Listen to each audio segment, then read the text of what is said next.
with Wes Craven, if you see interviews with him, eventually somebody asks him, you know, he's Nightmare on Elm Street guy, but the rest of the films until New Nightmare, you know, they're not his. And with John Carpenter, you look at the entire Halloween, you guys have a huge franchise on your hands, but, you know, you directed the first one, wrote the first one, collaborated on the third one, but a lot of them, you know, you're not directing. How do you feel the sequels? How do you feel about the franchise and where it's gone? Good, bad, anything? Well, you're one of the few people to point out the similarity between us and Wes Carpenter.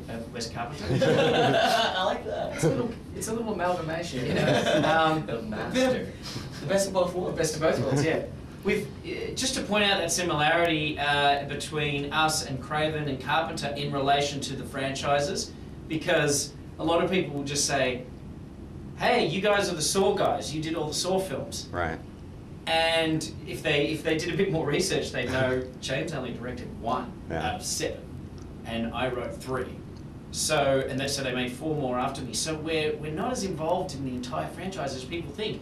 And it's the same relationship I'm sure Wes Craven has to the Nightmare films. He directed 2 out of all the films, and so I'm sure he'd feel the same way as us, which is curiously affectionate about this thing that's become a monster. I mean, there's no way that Wes Craven could hate Freddy Krueger. Here's this character he created that gave him, you know, such a big name in horror. He is an iconic horror figure because of Freddy Krueger, as is Carpenter thanks to Michael Myers.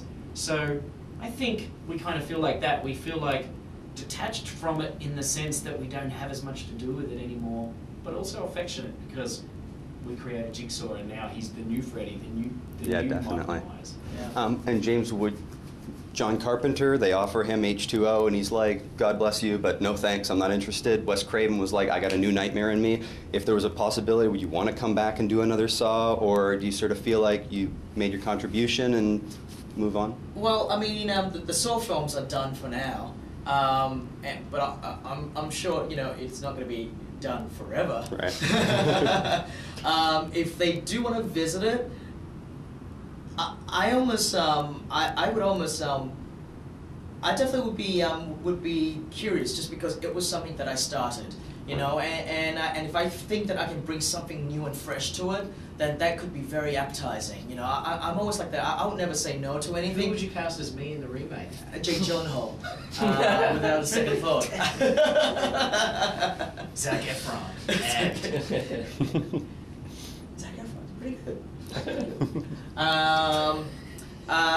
So I'm not against these things, you know. Like if I feel like I can bring something fresh and different to it, and I think I can do something really cool to it, you know, I would. I mean, Craven's coming back to do Scream 4, right? Yes. So.